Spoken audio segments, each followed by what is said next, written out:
Dear friends, my name is Kamran Gasanov. My today's guest is the former Foreign Minister of Egypt, Nabil Fahmy.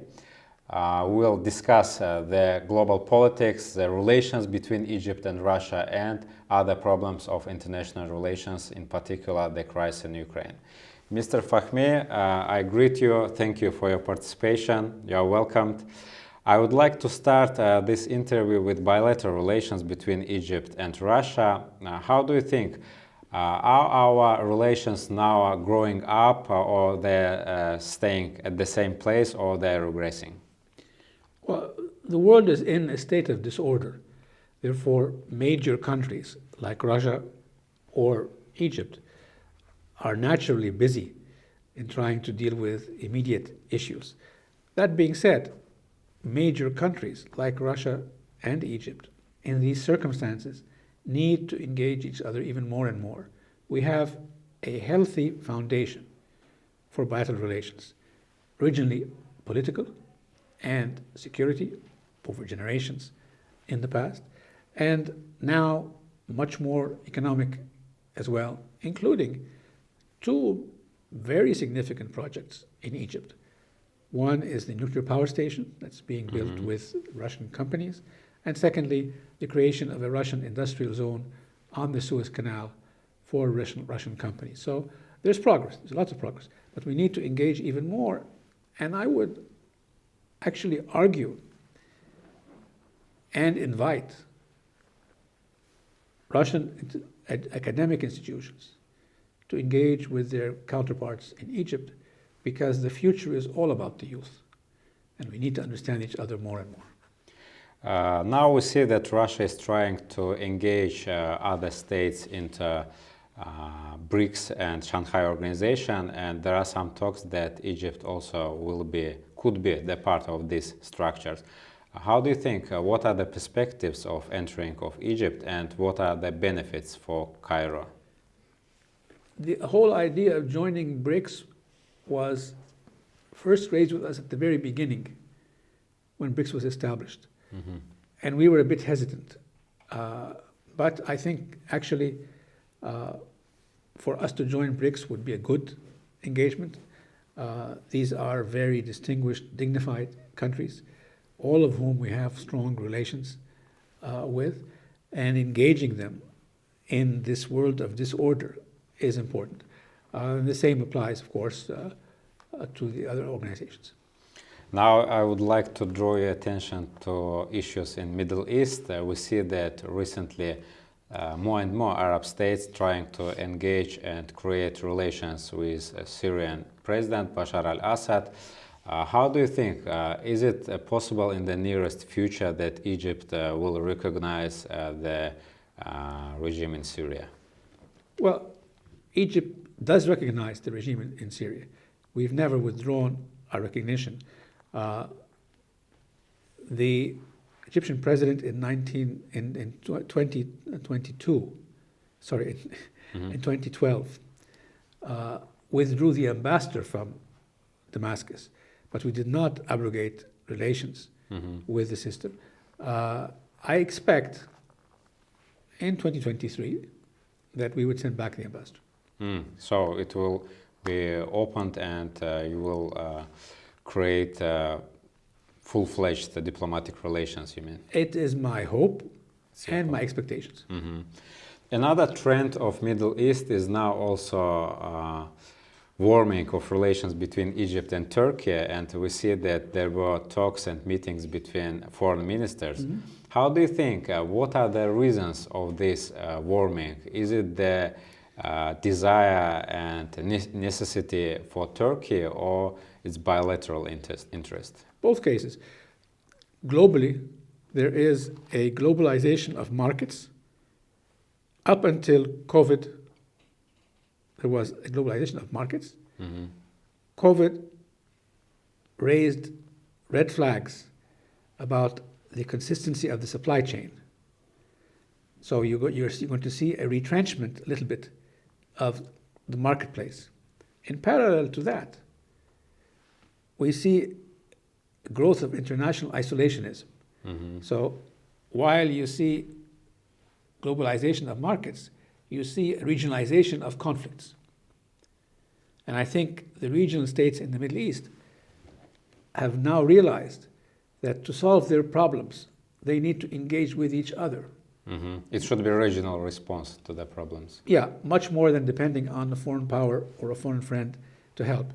I think both Turkey and Egypt would gain from a positive engagement. I have been one of the strongest supporters and proponents of engaging all of the non-Arab countries in the region. But my engagement does not mean we ignore the problems. My engagements mean having a dialogue about the problems and about the opportunities at the same time. I'm a supporter of engagement. Benefits are both sides, and the economic benefits with Turkey, by the way, have never stopped. Our economic relations with Turkey have been strong and continued. But I expect the actual political engagement to take some time. Maybe it's quite similar also to Russian-Turkish relations, because we have also some differences in Middle East, in other regions, but nevertheless we take these problems on the side and try to improve in those spheres where we have common interest, for example, in economy or trade or investment. Now a little bit attention to our region, which is the key interest of our news agency. It's South Caucasus. You know that now there are attempts to establish peace in South Caucasus, and Russia also trying to do this. I mean the conflict between Armenia and Azerbaijan. How do you think, do the Arab world has any interest in this region, and what benefit can they gain after the establishing of peace in South Caucasus? First of all, peace anywhere reduces extremism and consequently affects neighboring countries and regional countries. Russia is a big country, but nevertheless it's close to the Middle East. And therefore, stability here and in the regional areas affects the region. I would assume that there probably may also be some investment opportunities because these are areas to be developed in Russia in particular. And I don't think that the Arab countries will have a strong role in pushing peace in the South Caucasus, not because they want, but because they have a lot of other issues in the Arab world, and this really has to be dealt with within your own country. Especially if you think that Azerbaijan is a Muslim country, maybe it would give some opportunity and benefits also for Arab worlds which have business with these countries. Mr. Fahmy, I now would like to turn our attention to the most relevant question in Russia, its relations with the West concerning Ukrainian crisis, but not directly to speak about this conflict, but about its consequences on Russian and Western influence in the Arab world. How do you think, after the start of this Ukrainian crisis, how the image and influence of Russia and the West has changed in Arab world? That's an excellent question. Before this crisis, the Western marketplace was attractive to the Arab world. Western politics were less attractive. The Arab world felt that there were double standards in Western politics, particularly with the situation Israel-Palestine in particular, but also on issues like non-proliferation of nuclear weapons in the Middle East, where there is an exception. People are ignoring the Israeli reality that it remains outside the NPT. but the Western marketplace, the Western openness, was attractive to the Arab world. On the other side, Russia, post-Soviet Union, has been up and coming gradually. So there's more interest in once again engaging Russia after a bit of a lull immediately after the Soviet Union decomposed. You saw there is now the relationship between Russia and OPEC Plus. There were several visits from Arab Gulf states who tended to be close to the West in the past. They visited Russia. The Saudi Arabia, in particular, mentioned that they may consider joining the Shanghai process. And also BRICS. And BRICS. That's also indications that they're opening up. Egypt has traditionally been engaged with Russia for a long time. I see more of that, but naturally, everybody has also been worried about the conflict on the ground. And my country, for example, we imported grain and foodstuffs from both countries. From Ukraine and Russia. So even though we were not part of the conflict, we ultimately paid a significant price. We are the largest importer of grain in the world. Can you imagine? And the population is growing. Population is growing, but it's because we do not produce any grain. We should not be the largest importer of grain if we produce some grain, but actually we've had a tradition of importing the grain. So we were hit by problems with the price of grain because of the problem. Secondly, we were also, frankly, we had good relations with both countries, stronger with Russia, of course, but we had, and that has created a little bit and we don't support armed conflict. We would like to find a way to help and help resolve this. Russian government says that the most of this grain after the grain deal didn't touch the countries which need them, I mean Middle East and Africa, and they were supplied to the West. Do you agree with this statement? Well, I don't know, but what I can tell you is the price has gone up. We have been able to get the grain, but the price is much more. So whether it's going to other countries and then to us, or coming to us directly, it's still expensive. It's still expensive.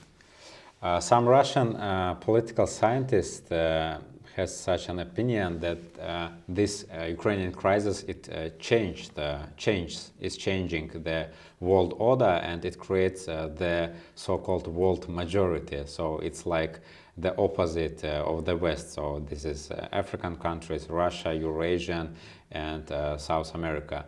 And this new world order will be more, how to say, more justice world order. How do you think is it? Do you agree with this statement? I think it's too early to say. We are in a state of world disorder. The world system is facing a perfect storm. Its political, security, economic tenets are all being shaken at the same time. Political scientists are always very eloquent intellectuals and smart writers, but I think they're ahead of themselves when they start determining what the world order is. We're far from determining the new world order. Mr. Fahmy, I would like to go to the last question. As I understood it clear that Arab world, in particular Egypt, is very interested in finishing of this crisis, of this war. We see that some states like China, Turkey, India are trying to mediate in this conflict, and we also saw some proposals from Gulf states, from Qatar, from United Arab Emirates and Saudi Arabia. How do you think, is Arab world able to have some influence in resolving of this conflict in form of consolidative response. Like, I mean, all Arab states, they unite in one form, maybe in form of Arab League, and propose some initiative. My long answer to your question is, to be successful in these kinds of efforts, you need a good idea. You need to create a process where that idea is accepted. And of course, before the process, you have to choose the right time. Mm-hmm. I would love to see the process start, but I don't see that happening before, at the very least, midsummer, end of summer. I don't see that happening. 2023. Again, I don't see that beginning before that. That's the first thing. The second thing is, in negotiations, you have to give people room to say no enough times so they can justify saying yes. Mm-hmm. So, therefore, in response to your question, I would encourage more proposals to be put on the table for the West, America, the West, Ukraine, or Russia, to consider and be able to say yes or no to. Now, the timing for them to say yes is not yet yet. Mm-hmm. But it's better to put the proposals on the table now so they can say no to them now, so that 4, 5, 6, 7 months, they then, when they get another proposal, they can say, well, I rejected 5 proposals and now I'm going to accept. And I actually think you're not going to get a solution immediately. Mm-hmm. I think you were going to get first a ceasefire, then a status quo, then over a longer period of time, a solution. Mm-hmm. Mm-hmm. So I think I agree that this is very complicated conflict and it needs some slowly resolution, and it should be done step by step. And anyway, I hope that Arab world and in particular Egypt can play, and I wish that they can play some constructive role in regulation of this conflict. Mr. Fahmy, I thank you for this interview, for this interesting conversation. I wish you all the best and hope we'll meet sometime, and maybe after the end of this crisis. Thank you very much. Good luck. Thank you. I remind my viewers that today with me was the former Foreign Minister of Egypt, Mr. Nabil Fahmy. Thank you for your attention. Subscribe to my YouTube channel, and thank you very much.